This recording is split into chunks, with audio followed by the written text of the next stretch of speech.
There we go. We are now recording, and I am going to welcome Jamel to present. Thank you very much, Jamel. Over to you. Thank you very much, Sophie, and a very good morning to you all.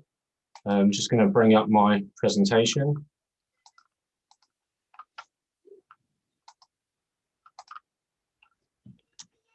So good morning, my name is Jamel Guenioui and I am an ecologist at Surrey Wildlife Trust. I've been with Surrey Wildlife Trust for around 13 years and I've been with the consultancy department since 2017. Before that, I was a ranger for nearly 10 years and I also sit on the committee for the Surrey Amphibian and Reptile Group, SARG, which are a voluntary group which are concerned with the conservation of reptiles and amphibians in Surrey. So I'll just start off with a little bit of a background around reptiles. So what is a reptile? So this is a simple evolutionary tree which shows the different relationships between various groups of vertebrates. Reptiles include the crocodilians, turtles, squamates, which are the lizards and snakes, birds, and Chuwatara. So this is a Chuwatara. This is a reptile that's found around the islands of New Zealand. It's a very primitive reptile. It looks like a lizard, but actually it's not a lizard, and it differs in its skeletal anatomy, and it's the last surviving member of a very primitive order of reptiles. So some of the islands around the north coast of the North Island and between the North Island and the South Island of New Zealand. So all of these groups here, these are all known as clades. They're all descendants of a common ancestor. So you can see reptiles sit here, and you can see they're very closely related to mammals, more so than they are to amphibians, actually. Birds are normally excluded from herpetology, which is the study of amphibians or reptiles, but they are studied separately within their own group. And as I've mentioned, reptiles are more closely related to mammals than they are to amphibians. So why are reptiles and amphibians studied together in herpetology? Well, it goes back to the 18th century. This chap, so this is Carl Linnaeus, he's a Swedish biologist, and he initiated the hierarchical system of classifying organisms, so known as taxonomy, and he's thought to be the father of taxonomy.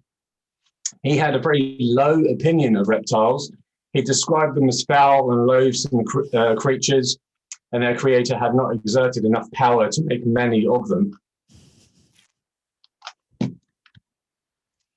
We know that he was actually mistaken with those two statements, and to date scientists have discovered over 7,000 species of amphibian and around 10,000 species of reptile. So for comparison, there are around 5,500 species of mammal and 10,500 species of bird. So historically, they were lumped together, but there is another reason why reptiles and amphibians are studied together, and that's because reptiles and amphibians are ectothermic, or cold-blooded, as the common term is known. So ectotherms receive their energy from an external heat source. They need to actively regulate their body temperature by moving between warm and cooler areas, so they actually physically have to move in order to get their temperature into an optimum zone where they can carry out all of their day-to-day activities. So they can hunt, they can feed, they can take part in courtship, they can defend territory. Ectotherms don't need to use energy from their food to keep warm. So unlike us, we're constantly feeding all the time. We have like an internal furnace within us, and we need to keep feeding in order to keep warm. Birds and mammals, 98% of the energy from food is used to generate heat, and reptiles simply don't need to do that. So they can quite easily go long periods without food. They can go several weeks without food. So in terms of reptile habitat, what does a reptile look for? So basking opportunity, so direct sunlight on the ground, cover for thermoregulation, cover from predation, so ideally close by and on three sides, so they can move in and out of cover should they feel threatened or if they need to regulate their body temperature. and cover close to the ground, so low-lying shrubs, because reptiles are short. And there must be a food source present. And preferably not too much human disturbance. So in Surrey, the sites that do best seem to be the ones that have less human disturbance, less public pressure. And well-drained areas. The sites need to have features that can be used as hibernation areas, or hibernacular as they are known. And these are usually higher areas of ground that are free from frost and free from flooding. So key things to consider when assessing habitat suitability for reptiles. So vegetation structure, varied heights, mosaics, edges, and basking places. It needs to be big enough to support a population. The aspect is just generally sunny, sheltered, and unshaded places. Undulating ground, banks, hummocks, and hollows can be useful, particularly on windy sites or exposed sites where the reptiles need to take refuge. And connectivity is also important because reptiles can't fly like birds in and out of areas. They need to move along the ground, and that connectivity to different habitats is important for different populations to mix and keep the gene pool healthy. So history, ancient or recent creation, reptiles are more likely to be found in an established habitat or habitat that's been around for a long time, and more unlikely to be found on sites that have been created recently. It takes some time for them to find these areas. So what is good reptile habitat? So in the UK, lowland heath is ideal for all reptiles and is really premier reptile habitat in the UK. But very low-lying heather with not a lot of variety and just continuous cover is not as good as heathlands with a variety of ages and areas of bare grounds, scattered tree cover that provide root systems that the animals can squeeze into. Like this site here, you've got log piles, you've got footpaths and bridleways winding their way through the site, creating linear features which the reptiles can use to bask. So Millennia tussocks on heathlands, a very mature looking grassland, can be very good for reptiles. Common lizard are usually found in these habitats, and they're quite good habitats to practice your visual surveying skills. And common lizards are also known to hibernate in very tussocky habitat where the conditions are suitable.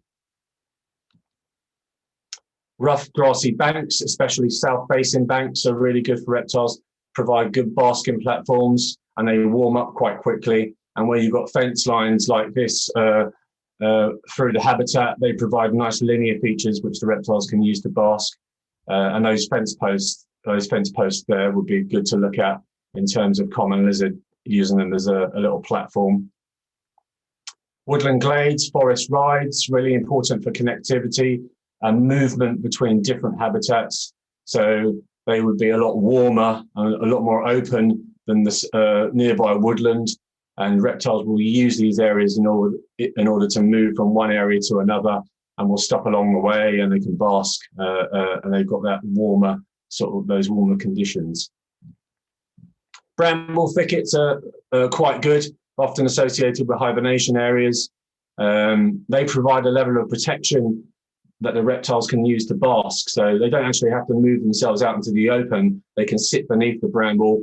And because of the meshy nature, the sunlight can disperse through the bramble and warm them up without them actually having to come out and take any risks. So bramble thickets are usually good. Gorse is very, very similar in that effect. Brash piles, cut-ins, compost heaps, very good basking areas and provide protection for reptiles. Grass snakes and slow worms are often associated with these features. And grass snakes being egg layers that will use compost heaps in order to incubate the eggs.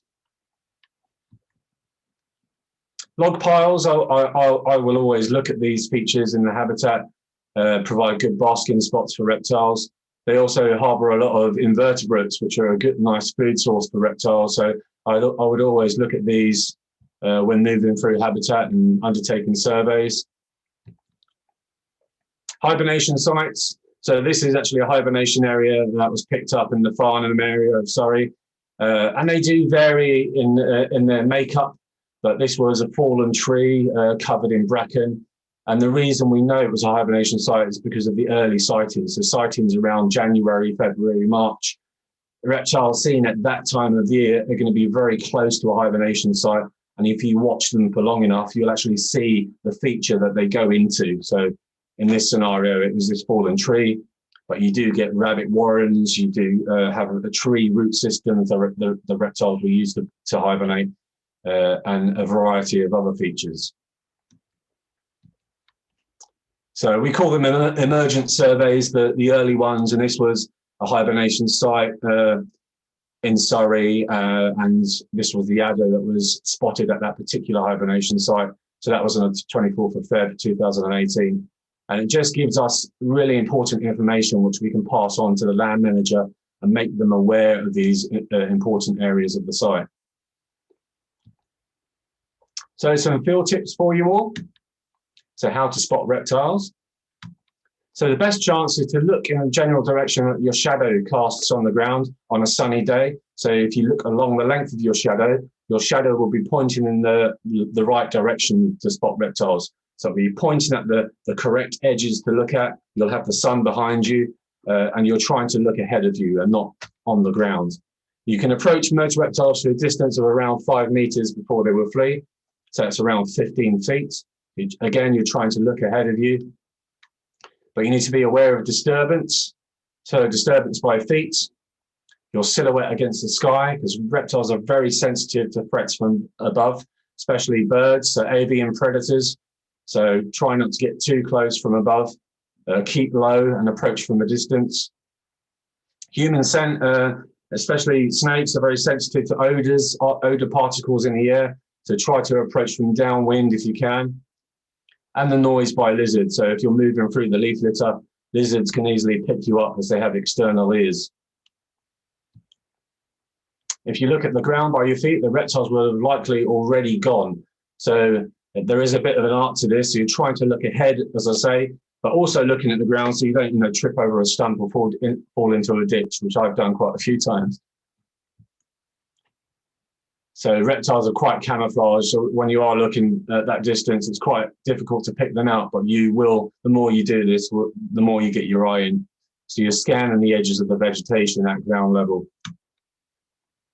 So be aware of ground vibrations. So snakes in particular, very sensitive to ground vibrations. To try to roll your feet as you go.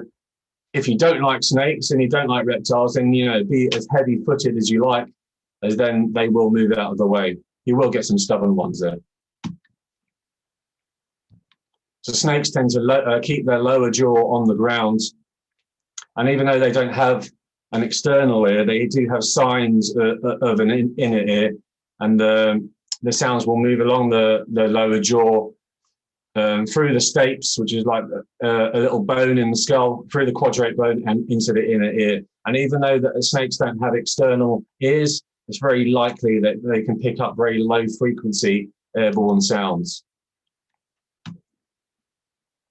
So where and how to spot reptiles. So we're just looking at some heathland here, and you can see these this open area, this little sun trap of mossy or grassy habitat. And I would be looking along these edges and around this area. Linear features in the habitat. So where the habitat changes and you've got like a linear feature, I'd be looking along these edges here, especially if it's south facing. And this is an artificial cover object or refugia as they're known. And we lay these down for survey purposes. So before I would approach one of these and pick it up, I would always look at the edges and on the tin surface. And on especially hot days, I would be looking around the tin, as the tin would probably be too hot. So you're looking close by, as they may be trying to cool down, and they'll be in the shade a bit more. So looking around the tin is also useful before you get close to it. And here you can see another refuge or corrugated tin in grassland habitat. And you can see a common adult common lizard basking on the surface of the tin. So here's another sun trap with some mossy habitat surrounded by mature heather, and there's a birch tree there, I think. And if you look very closely, you can just see a little snake there on the left bottom left of the screen. So I'll just zoom in a little bit so you can see a male adder. And yeah, it's very easy to miss these. They are so camouflaged. But once you get your eye in, you'll start to, realize what you're looking at, and you'll get used to the patterning on the adders, especially. Sometimes you'll pick them up because they move, and you hear a rustling in the vegetation. If it's a scattered or a staggered rustle, it's usually a common lizard or a legged lizard. And if it's a continuous rustle, it's more likely to be a snake.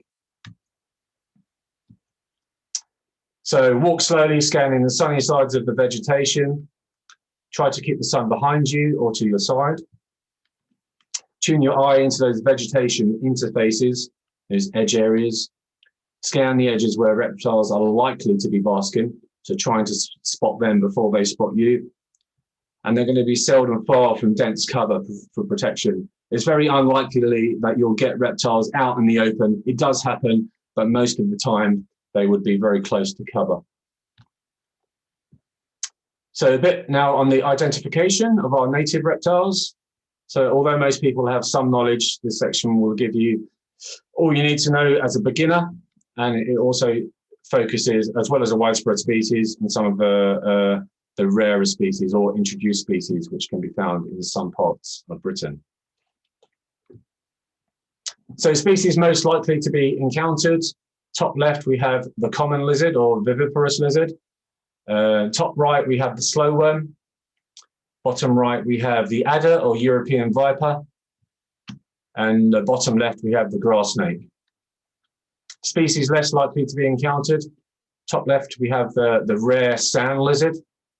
Top right, we have the very rare smooth snake, both Heathland specialists. And then the others are introduced species. So in the middle, we have the red-eared terrapin or red-eared slider. Bottom left, the wall lizard. And bottom right, the western green lizard. So start off with the common lizard. So this belongs to a family of lizards known as the lacertids. They're a very large family of lizards with very well-developed limbs and very small granular-looking scales. This species has the widest and most northerly distribution of any reptile on the planet. They are very cold tolerant. They are live-bearing or viviparous. And they are the only native reptile of Ireland. Often associated with wet heathland sites in the UK, and this is where their food is found, and they are insectivorous. So they feed on flies, spiders, small insects. And they will be found in drier habitats, but will move to wetter habitats in the summer months. Males tend to be quite speckled, so they have these speckles along the dorsal surface. And they have, if you get a chance to see their belly, you'll notice that the male has a bright orange belly, quite similar to the great crested newt, if any of you have seen GCN. So another male with that speckled appearance. And again, another male. Down here, you can see where the male keeps his reproductive organs. It's got a penile bulge. So the anal vent or cloaca will be about here, and you'll have a slight bulge just below the tail. So that's another good way of sexing the animals, if you get that close, that is. And here's a female. So females take on more linear markings, not all the time, but most of the time. So they have these dark flanks and often have this dark vertebral stripe. They have a smaller head, usually in proportion to the body. So the young common lizard will usually be very dark, almost black when they're born, but they will start to take on their adult coloration as they get bigger. And you can just see here a young male that's very dark down by the tail, but you can see the speckles just showing through. And again, with the female, you've got a vertebral stripe. Slow worm. So this is our legless lizard species. It's one of the most adaptable European reptiles. These reptiles, this family of reptiles are found in lots of different habitats across their range. Member of the family of lizards known as Angelidae, Most members of this family have undergone limb reduction. So they've either got very short limbs or have no limbs at all. We've only got one species in the UK, and that's the slow worm. They lead a very semi-fossorial or burrowing lifestyle. So they're pretty much found within the leaf litter, in the soils, in dense grassland areas. So in these areas, the legs are a hindrance, and over many, many years, they've evolved to have very small legs or no legs at all. They're superficially similar to snakes, but actually they are a legless lizard. They have a number of features that all the other lizards have. So if you look at them for long enough, very closely, you'll notice they'll blink. They'll have eyelids, so they can blink, and snakes don't have eyelids. When they stick out their tongue, they have to lower their bottom jaw, and snakes don't have that. They have a little notch in the front of their mouth, and they just stick their tongue through. And just behind the eyes, they've got little ears, little external ears. And of course, snakes don't have ears. If you look at the belly scales of snakes, you can see the belly scale of a snake here. It's got a ventral scale that goes all the way across from left to right. But with the lizards, they have multiple scales along the belly. I haven't got a picture here, but that's one way of telling them apart. Autotomy, so they have a defense mechanism where they can shed their tail quite readily. If they feel threatened, slow worms can get rid of their tail. They have fracture planes along the vertebrae, and if they feel threatened, they can just get rid of their tail, and it wiggles around while the lizard makes a quick escape. So diet includes worms, slugs, spiders, and other insects. So yeah, a real gardener's friend, the slow worm, and is one of the species that is likely to be found close to human dwellings or urban areas. So males are typically grey or brown in colour, especially older males, quite uniform colour, and they lack distinct stripes, but may have blue spots. So the very old males tend to have, some of them tend to have these blue speckles. It's not that common. I do see it now and again, but apparently it's more common in Europe. Females tend to have the dark brown flanks, and they also have this vertebral stripe, a bit like the common lizard. Juveniles tend to have very linear markings, whether they're male or female. So they have these dark flanks and that very dark vertebral stripe. And they come in an array of colors. They come in golds, reds, sometimes hues of blue, beiges. So much variety with the young. But as they get older, they take on their adult appearance, a bit like the common lizard. So this is the grass snake. This is a member of the family of snakes known as the colubrids, a family of typical snakes. So the colubrids make up about 65% of all snake species on the planet. Most members of that family are non-venomous. So many snakes in the world are actually non-venomous. This particular species prefers habitats close to slow-moving water. They're oviparous, so they're an egg-laying species, and they will travel very long distances away from water. So often found close to human dwellings, could be found close. If you've got a garden pond, you might have a grass snake passing through. If you've got a compost heap, they're also good for grass snakes. They may reach over 1.5 meters in length, so quite a large snake. Fast and alert, but quite slender. This is the UK's largest reptile species. They're usually green or an olive color, sometimes gray or brown. They usually have the yellow collar behind the heads with this black crescent-shaped marking, but not all of the time. Colubrids mostly have round pupils, but you can see in comparison there, you've got the adder with the slit or cat-eye-like pupil. So it's one way of sort of telling them apart, if you get that close, that is.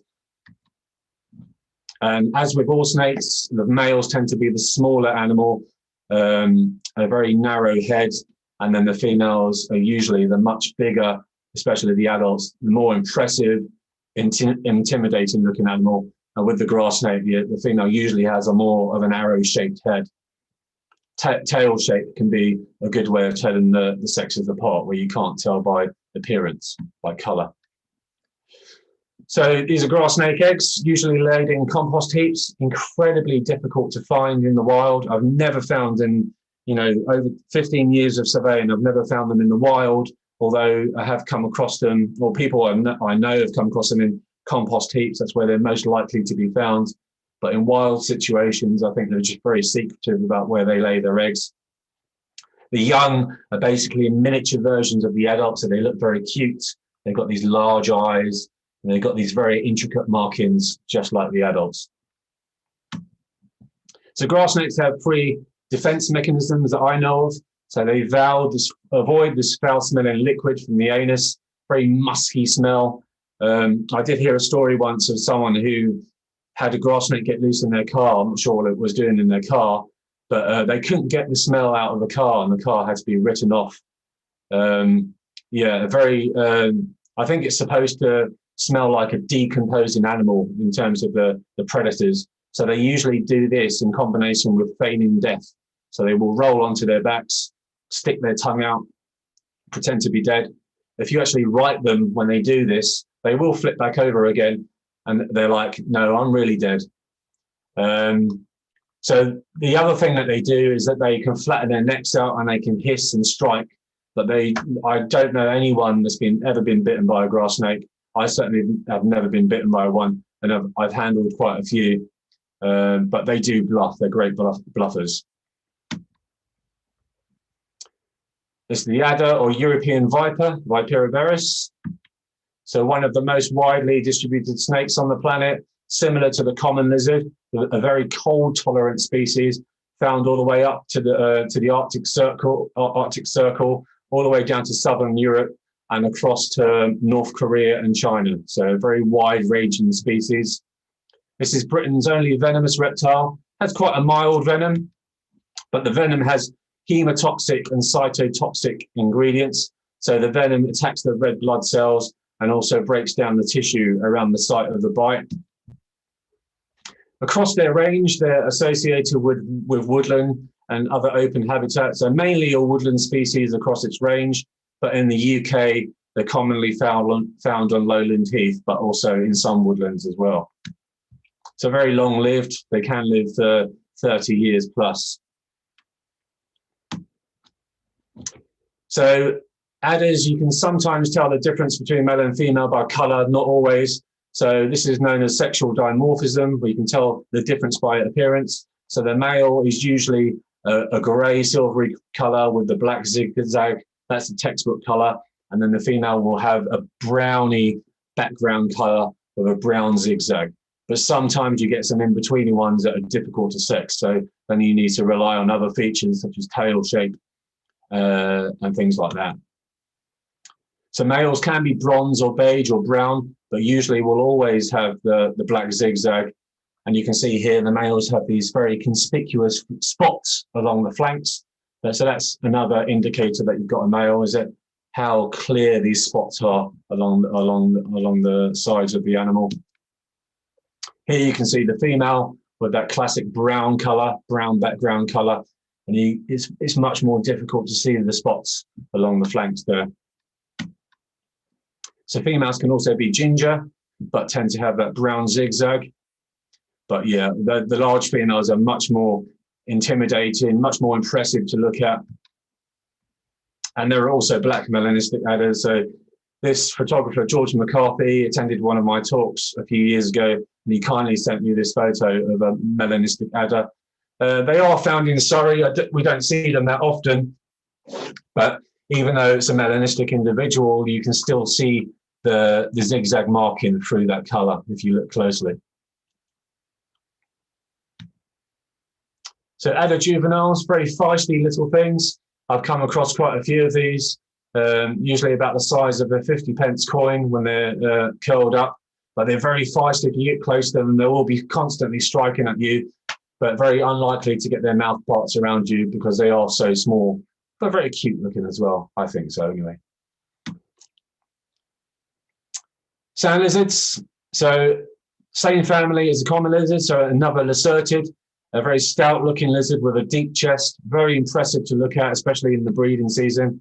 They're restricted to heathland sites and dune habitats in Britain. And the males exhibit a striking green coloration. It's almost a Kawasaki motorbike green, on the flanks. And this is a way of impressing the females during the breeding season. That colour will fade later in the year. They're oviparous, like the grass snake, so they lay eggs in soft sand. So of our 6 native reptiles, only 2 are egg layers. And they're endangered in the UK due to the loss of heathland habitat. So sand lizards have these distinctive eye markings or ocelli, and males have the green sides in the breeding season. The females still have these eyed markings as well, and even the juveniles do. So the juveniles can be mistaken for a common lizard, and it's pretty difficult to see their markings from a distance. But if you look closely, you can still make out these leopard or eye markings, and the head size is different. They have a much larger head in proportion to the body. This is the smooth snake. So this is our 3rd species of snake. This is the snake I spend most of my time with. It's the one I come across the most. It's the rarest reptile in the UK. It's another colubrid, so the same family as the grass snakes. And they subdue their prey by constriction. They prefer deep stands of heather, and they're very secretive. They're not often seen in the open. They don't bask openly as much as the grass snake and the adder. They have unkeeled scales, so they have smooth scales, hence the name. And their diet consists mainly of reptiles, so they are a reptile specialist, and they will take suitably sized adders. They don't mind getting into a physical confrontation with snake. They're a constrictor, so they will immobilize their prey very quickly. They're viviparous, so they are live-bearing species, and they are very rare in England. We are quite lucky to have them in Surrey. They have these paired or barred markings, which you can use for ID. So we usually use the first 6 or 7 paired markings in order to identify animals. The males usually have an orange underside, especially around the neck area. It's about 80% reliable. And they do bite. I have been bitten by the snake, but they are non-venomous. And they do this at the head as well. They have like an S-shaped position where when they feel defensive. But generally, they are very, very placid. And it's usually when I'm handling them and I've got other people and I'm talking to other people and I just lose my concentration and maybe I'm a little bit too grabby and they just give you a little nip, but it doesn't hurt at all. So sexing snakes, this is an underside of a smooth snake. And you can see the belly scales just here. The anal vent or cloaca will be around here. And then below that, you have these subcaudal scales. And you can see that there's a slight pinch point here. And that would indicate to me male, because the male keeps his reproductive organs in this section here. So about 9 subcaudal scales long, whereas the female tail will usually taper straight away. So tail shape is a very good indicator of what sex you have. This is much harder to tell apart in very young snakes. It's almost impossible in young snakes, but in the adults, it's much clearer. So these are some of the individuals that we've been monitoring in Surrey, just a very snapshot of some of the smooth snakes that we have found and we're monitoring. And snakes, so this is to do with my work with SARG, so my voluntary role with SARG. And we do a lot of survey work in Surrey. Each of the snakes has its own identification number. And we can look at number of identified recaptures, the radius of the snake's range. And if we've caught them at a young age, we can actually try and work out the snake's minimum age. And this is all used to help with the conservation of these animals and to pass this on information onto land managers so they can focus their work on the ground. So I mentioned that smooth snakes were a reptile specialist. And we do read about smooth snakes taking adders, but we don't often see it. And a chap from Holland in the last couple of years sent us some photos of his encounter of a smooth snake taking an adder. And you do, as I say, you do read about this, but you don't often see it. So we were very grateful for this chap for sending his photos across. Such a fantastic encounter. And this was taken by one of our surveyors in Surrey. And this is a smooth snake taken on a slow worm. So snakes can take very large prey items and they really can stretch their bodies to accommodate these prey items. So slough skins or shed skins you can find out in the wild, and you can use these in order to identify the animals used in scalation. So the shape of the scales and the patterning. So the patterning here, you can see a sand lizard. If you've got enough of the skin, you should be able to work that out. These snake skins down the bottom, you can just make out maybe the zigzag pattern of the adder. And on the others here, if you look closely enough, you should be able to tell what species they are based on the scales or the patterning. So I talked about scalation or keeled scales. So this is what keeled scales look like. So the keel is a ridge that runs along the center of the scale, giving the snake quite a rough appearance. This is usually found on snakes that bask quite openly and rely on camouflage, where smooth-scaled snakes don't spend much time in the open because they have quite a glossy appearance and are more conspicuous to birds. But this glossy sort of appearance or texture allows them to move through the substrates more efficiently. So these are usually ground-dwelling snakes. So some of our non-natives again, wall lizards, there's quite a few colonies around the UK. Red-eared terrapins were released in the 90s, a lot of them, when the Teenage Mutant Ninja Turtles were the craze. And many survive to this day and have become quite large adults. Western green lizards can be seen on the cliffs of Bournemouth on the south coast, another introduced species. Not sure how well they're doing down there, but they are native to the Channel Islands. And then the bottom left here, we have the Escalating Snake.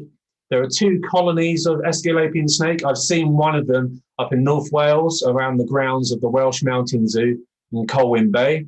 And the second population is in Regent's Park in London, central London, very close to London Zoo. And I've heard that both zoos are not involved with the release of these species, but I'm not sure if I believe that or not. European top pond terrapins are being found in some parts of the UK. I think East Anglia has some of these, but are likely escapee. Some of the predators of our native reptiles. So we have domestic cats, American mink. We have birds of prey. So it looks like a buzzard or something, taking what looks like a grass snake from that sort of size. And here we have what looks like a kestrel chasing a corvid of some type, and seems to be carrying some sort of snake. And we have ground foraging birds such as pheasants, which are another non-native pressure on our reptiles. And they are thought to be having a negative effect on our reptiles. So, you know, many populations of reptiles, especially very small ones that are very isolated, they already have a number of pressures on them. They don't really need extra pressures in terms of thousands of non-native birds being released. So there is a thinking that, you know, these birds are having a negative effect, but I'm not aware of any long-term studies that have looked at this in any great detail. But you can see a grass snake here clearly being consumed by a pheasant. And here is a more unlikely predator, which is a wasp spider, which looks a bit more like this. And this has caught a common lizard. So wasp spiders construct their webs quite close to the ground. They have quite strong webs. So I'm not surprised that they would be able to catch a very small common lizard, but it's not something you come across very often. So best time of year to spot reptiles, best time is in the spring, so April, May, where reptiles are most active and visible, and they're getting into the breeding condition. And at this time of the year, they're not as concerned with human presence, so you can get a bit closer before they flee. It's also cooler at this time of the year, so the animals need to bask longer. They will be out there taking more risks in order to raise their body temperature. And as spring becomes summer, the survey is only possible in shorter periods, especially a hot summer. They just don't need to be out there taking risks, and they can actually raise their body temperature in the shade just because it's so hot. So as cooler autumn arrives, the survey conditions improve again, and the animals are out, especially those females that have young inside them. They will be taking more risks later in the year before the young are born. So looking across the year, January, February, not so good. April, May is the best time of year. It's variable in the summer. If you have cool periods in the summer or periods of rain, that's a good time to get out, especially after the rain and it warms up again. The rain cools everything down and the reptiles need to get out again. So you can get them in the summer, but it's a bit more difficult to see them. It becomes better again September, October, and before they go into hibernation. Now, that's not to dissuade people from surveying or having a look in the winter. You may pick up reptiles, but you're less likely to see them. So here, just looking at weather versus time of day versus season. So in the spring, sunshine in the middle of the day is best. It's a bit too cold in the morning and the evening.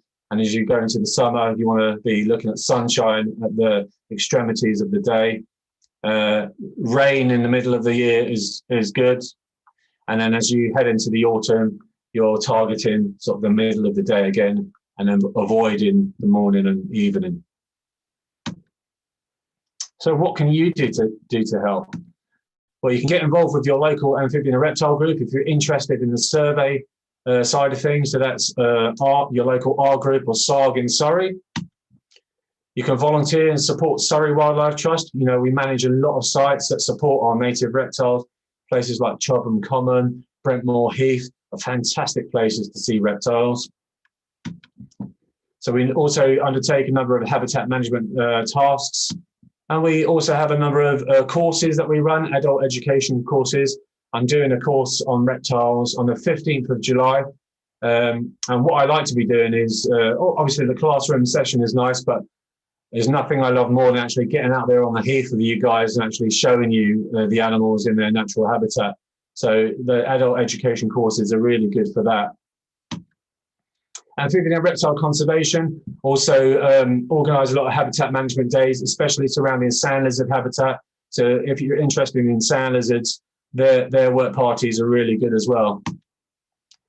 Please do keep an eye on the reptile groups on Facebook. So there's quite a few useful forums for information, the yard groups, Surrey Wildlife Trust pages. Also, there's a reptile and amphibians discussion forum with a wealth of information. And if you see reptiles or amphibians out in the wild, please make a note of where you see them and report your sightings. It's really useful for consultancies and also the conservation of these animals. You can send your sightings to the Surrey Amphibian and Reptile Group at these website addresses. The Surrey Biodiversity Information Centre, or SPIC, really important for consultancies and data searches in the county. A lot of organisations and consultants use. And if you're outside Surrey, you can always use the ArgUK record pool for all reptiles and amphibian sightings nationwide. I'm happy to share this again at the end if anyone would like to see these website addresses again. Encouraging amphibians and reptiles. So you can create overwintering areas in your garden just by creating a hole in the ground and filling it with logs and stones, and then backfilling it with the soil you took out originally and leaving little gaps and hidey holes that the animals can squeeze into. Good overwintering areas as long as the area doesn't flood. Rockeries, log piles are very good, so a variety of features in the garden. So mix it up, create a mosaic of vegetation types and vegetation heights. If you cut your grass, try and leave a wild area for reptiles. Especially if you've got slow worms, having an area for them to hide is vital. And it's also a really good place for their food to hide as well. So lots of invertebrates in those areas. So yeah, these will provide refuge and feeding areas for reptiles and amphibians.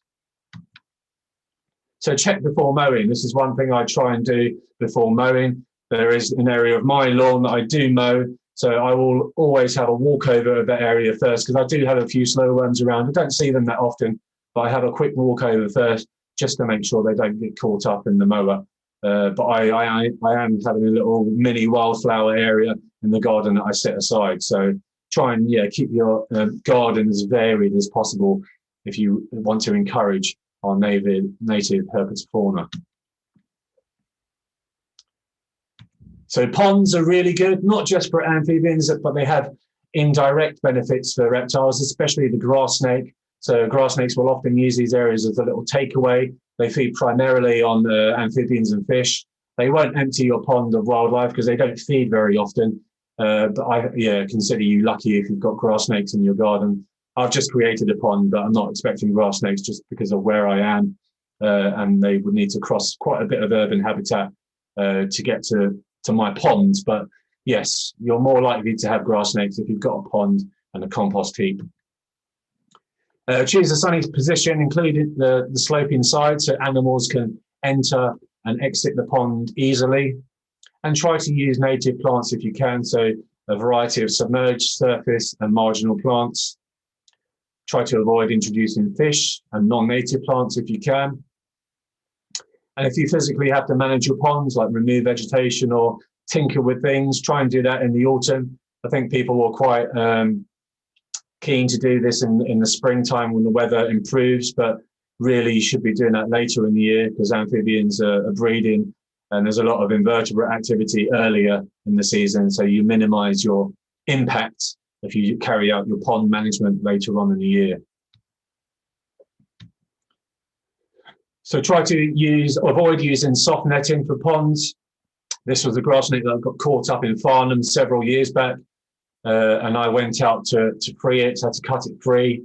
The netting had actually pierced the flesh. So it was quite a nasty injury, but hopefully this individual survived.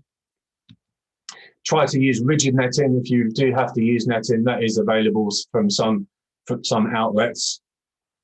And as I say, better to use native pond plants, such as water mints, water crowfoots, water forget-me-nots, and marsh marigolds are very nice too. And these will provide habitat and food for many, many species.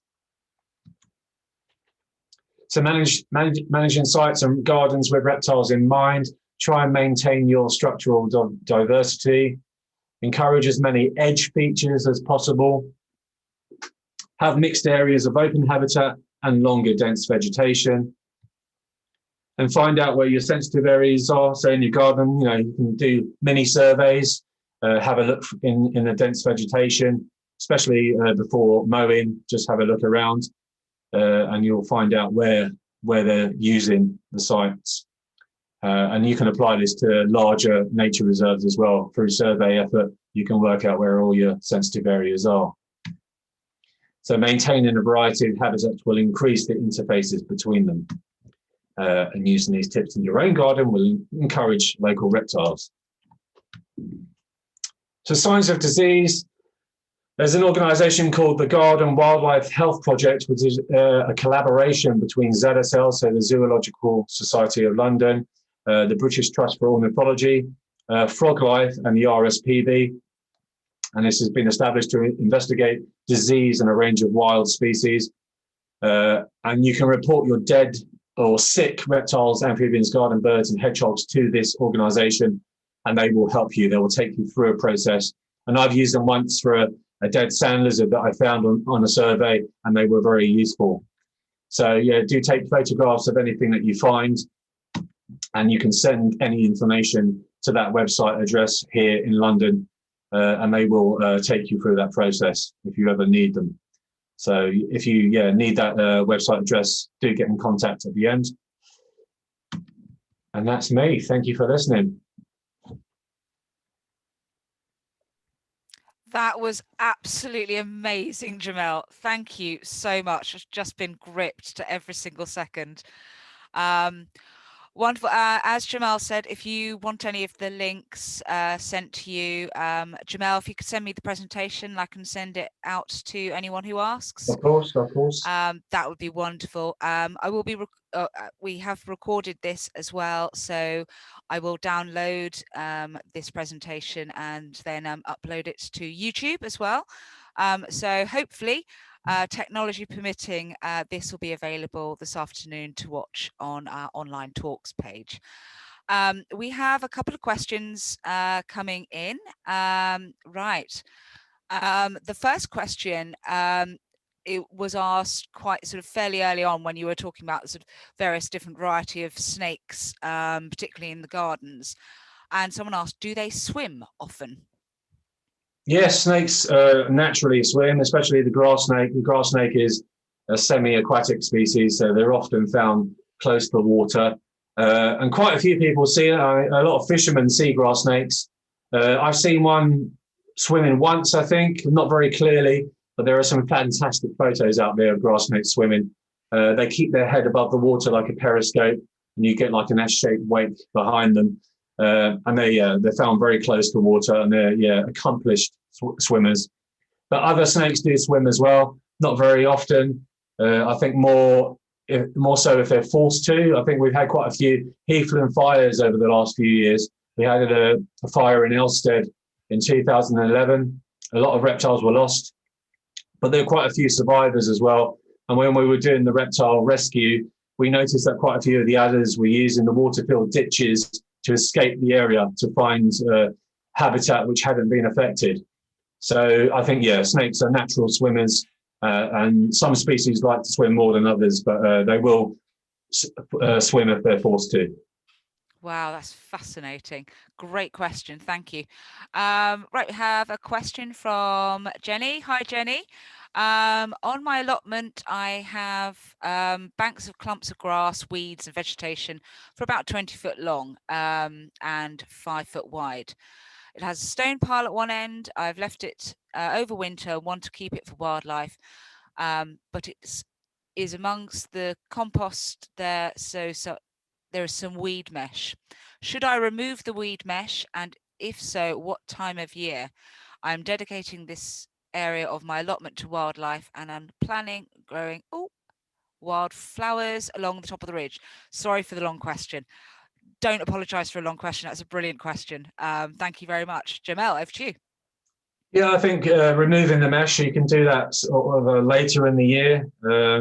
If it's sort of buried in the ground, you might want to avoid doing that in the winter, just because it's best to avoid disturbing the ground in the winter. But I would say autumn, late summer, that sort of time, but just be very careful as you do it. Prise it away carefully and have a look for any reptiles if there are any around. And maybe would avoid the springtime as the animals come out of hibernation and are getting into breeding condition. So later in the year usually is better, I would think. Brilliant, thank you. Right, we have another question coming in. Lots of questions coming in now, which is brilliant. I love this question. How often would a snake need to eat? The slow worm meal looks pretty substantial. Yes, I would absolutely agree with that. Snakes in captivity, they will eat every week, maybe every 2 weeks. In the wild, depends on how quickly they find prey items. But in the wild, it may well be less than that. But they'll take several good meals a year, maybe. When they're young, they might be feeding more often. But as they get older, they probably will feed less. And certainly in the breeding season, when they've got other things on their mind, they often refrain from eating and go for long periods, several weeks without eating at all. Wow, that's fascinating. Brilliant. Right, someone has said that they've seen terrapins near Brookwood Cemetery. Is this something that should be or could be reported, Jamel? Yeah, you can certainly report non-natives on the SARG website, and I'm sure you can on Record Pool as well. I'm not too sure what's been done about the terrapins or what sort of negative effects they have on native wildlife. But there are instances where people spot them. I've certainly seen them along the Thames, out on logs in the water or stones that are out in the middle of the water. And if you get close, they're spooked and they jump into the water. But they're very secretive, I think. But and some sites have a lot of them. I think Waverley Abbey is another site where you see terrapins along the way there. But I haven't seen them there myself, but there are a number of sites around the county that have them. Brilliant. Let us know whereabouts in Brookwood Cemetery, because I'm sure our staff would like a lunchtime walk when we're allowed to be back in the office again, and we can go and investigate. That'd be lovely. Right, the next question is, I've sometimes seen lizards fairly high up in bushes. Is this normal? Are they basking or hunting? That's an excellent question. Yeah, they could well be hunting. Lizards are accomplished climbers. You often see common lizard quite high up in the heather, mature heather, and they can move up post vertical surfaces quite easily. So they could be hunting if they've seen a fly, or they're stalking a small invertebrate. They might well be using those features in order to climb. Snakes also climb as well, so snakes will go into trees. There was an episode of Spring Watch where an adder was hunting the eggs of a bird, I think a blue tit or something like that. So if they twig that a prey item is quite high up, they won't be put off. I think they will. They have the ability to climb. So brilliant. I never knew that. That's fascinating. Right, a lovely question. Have you ever seen adders doing their mating dance? I have, yes. I think the last time was a couple of years ago, quite close to Chobham Common. I never know when I'm going to. I haven't seen this many times, and it's very impressive. It's a lovely encounter to come across, but you can't guarantee when you're going to see it. I was out on our rare reptile course, and we had two adders pass us, so they weren't really dancing vertically, but they were kind of entwined and moving across the heather. So yeah, it's around this time of the year. This is the time of the year that they do that. And yeah, they're basically trying to assert dominance over one another. And there's usually a female waiting in the wings that they're fighting over. So yeah, it's a really impressive encounter. Wow. Oh, if anyone spots that, film it and send it to us. That would be amazing. Oh, what a sight to see. Right. Another question. I'm not sure which species this is relating to, but it was just someone mentioning that she saw, I'm guessing a snake or maybe a terrapin in the River Wey when I was kayaking 2 summers ago. That's a nice way of getting close to nature, isn't it? Kayaking. Lovely. And do let us know again if you spot anything like that, report it. There are plenty of sites to report sort of species in. And then, oh, someone's saying saw one in a swimming in Sheffield Park. Brilliant. That's another place to go. Wonderful. Right. Are there more female or male reptiles or the same? So again, are there more? Are there more female or male reptiles or the same? I think I see more males because this time of the year, the males, they emerge from hibernation first. The females tend to take their time. Another reason maybe I don't see as many females, especially with the adder, is that the females tend to be more camouflaged. So the males stand out a bit more with their black on white, and the females, because they're brown, they're a bit more difficult to see. But for smooth snakes, I think I see a good mixture of the two sexes. And it's the same with the leg lizards as well. Sand lizards, I don't see many sand lizards. They're probably the most difficult reptile to see. But I see a mixture of males and females. The males for those, again, are easier to spot because this time of the year, they're that bright Kawasaki motorbike green. But yeah, the other species, slow worms, I see a mixture of males and females. But yeah, I think with the adder, I see more males just because of how a bit more conspicuous the males are. Wow, fascinating. Right, where do slow worms go when not basking? As do they? Sorry, I'm just trying to read it. I clearly need my glasses checking again. Do they cohabit with, e.g., rabbits? Does that make sense? They certainly cohabit with other reptiles. There are reptile hibernation areas where you'll get multiple species hibernating in the same spot.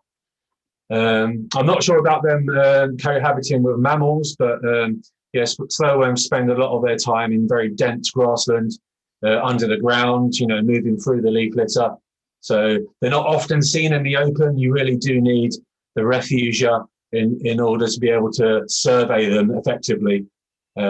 It is possible to see them in the open, but it's not reliable to use the visual survey skills for that particular species. Whereas the leg lizards, like the sand lizard and the common lizard, you're most likely to see those as open sightings and not under artificial cover objects. So the idea is that you use visual techniques and the refugia, the combination of the two, and then you maximize your chances of seeing all 6 species.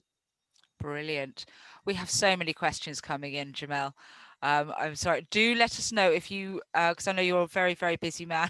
I don't want to take up too much of your time. I'll make you late for an appointment. That's okay. Right. So the next question. Someone just saying where the terrapins were. That's brilliant. Thank you very much, Elizabeth.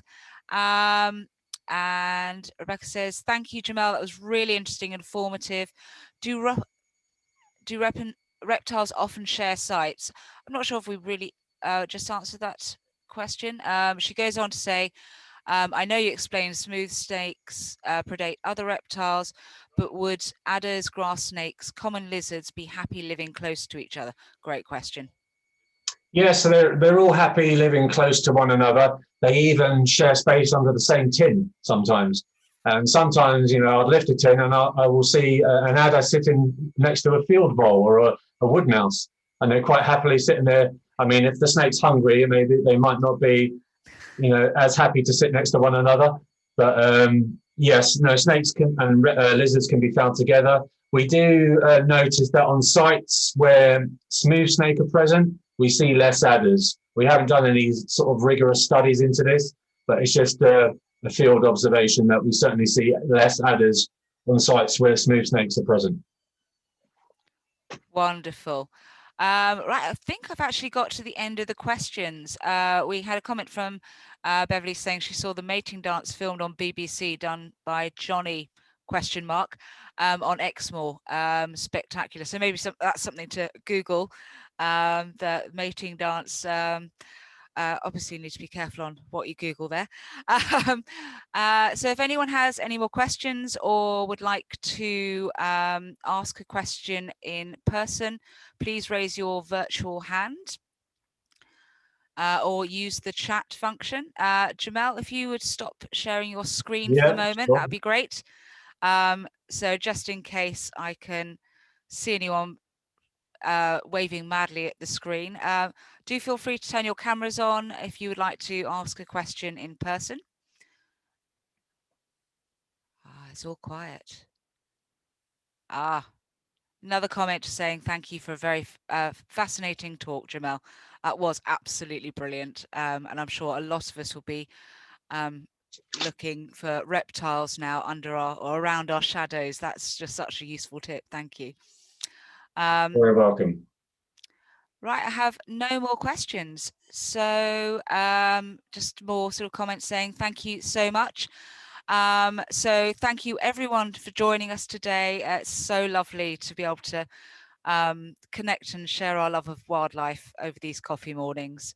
And do feel free to look at the online talks page. We have a fascinating talk coming up on, I believe, on the 14th of April, called The Aliens Amongst Us. And that's a very close-up look at the wonderful, weird world of insects. So that will be thoroughly entertaining. So please do sign up for that. I've also added a few more talks in the last couple of days. We have a brilliant talk from Hugh Warwick, who our staff are very excited about. He's an expert in hedgehogs. So that will be in June. And we have another talk on earthworm ecology as well. And my mission is to add many more talks and coffee mornings over the next few weeks. Obviously, it just takes a while to confirm some people. We had one more question just to sneak in. Bernie, sorry, I'm trying to find your question now. Bernie, would you like to ask your question? Brilliant. Thank you, Bernie. Okay. Hi, everyone. Jamel, it was just you mentioned about the heath fires. I just wondered how long will it take for the reptile populations at these sites to recover? Sadly, quite a long time, I think. You will see, I think, thinking about the Thursley fire in 2006. So in 2006, there was a large fire on Thursley. and a large area that reptiles inhabited was affected. I've been over there recently, and it's recovering now. It's mature now, which is almost sort of 15 years later. Yeah. So if you lose an area of mature heather, it can take 15 to 20 years to get back to what it was. But I think after a few years, where you get that pioneering heather coming through, I think reptiles will start to use the habitat again, maybe and move through it and feed, but they may not be using it as maybe a refuge or hibernating because it's not dense enough yet. It hasn't got that structure. I think it takes quite, many more years to get to the structure that it once was. So if it's a very small site and the site's, really badly affected, it can be a very serious outcome for reptiles. But I think on the very larger sites, thankfully, there are areas that haven't been affected, and the surviving reptiles can move into those areas and hopefully recover. But yeah, there was a fire on Chobham a couple of years ago, and I had been watching a group of adders that were emerging for hibernation, and then that area was burnt out, and I've never seen adders there again since. So yeah, it's very sad. Yeah. Oh, thank you. It does take some time, but sadly, with climate change, I think these fires are going to be much more frequent. So, hopefully we can manage them with fire breaks and things like that, and work with volunteers to support rescue efforts after the fires. And so, yeah, it's not good in terms of the frequency of these fires at the moment, but hopefully, we don't lose too many reptiles over the next few years. Yeah, but it's not looking good at the moment with climate change, unfortunately. No, thank you for that, Jamel. Thank you. Keep up the good work. Thank you. Absolutely. Thank you for your question, Bernie. That's brilliant. And actually, that reminds me that we do have a fascinating keynote speaker, Andy Elliott from I can't remember the name of the organisation now, apologies. But he will be doing a wildfire talk on, I believe, the 10th of May with Ben Habgood, who is one of our sort of conservation managers at the Trust. And they will be talking about sort of what can be done to manage wildfires and the impact of it on their reserves. Because as Jamel has already said, it's very clear to see the impact once wildfires have sort of taken hold, which is heartbreaking. Has anyone else got any more questions before we draw to a close? Just lots of positive, wonderful comments saying thank you so much, Jamel. And someone has said thank you so much for the information about how to find reptiles and all sorts. She's been looking in the wrong places all the time, so she's looking forward to more success now. Yeah, it's much easier to show people on site. So when things resume, I quite like showing people on site as well, and it's much easier to be there in person, walking through the habitat and picking animals out. There's nothing that replaces that really. So hopefully I'll see you out and about in the future. Absolutely. Wonderful. I'm going to draw today's coffee morning to a close then. Again, thank you all so much for attending. I love these coffee mornings. They're just so fascinating. So with that, I look forward to seeing you all at our sort of future talks. If anyone has got a last minute question, please just raise their hand at the screen. Otherwise, I'm going to sign off, and we will put the recording on the website. Thank you again, once again, Jamel. Absolutely brilliant. Thank you. Thanks for having me. Oh, anytime. Come back again soon. Take care, all. Thank you, everybody. Bye. Bye. Bye.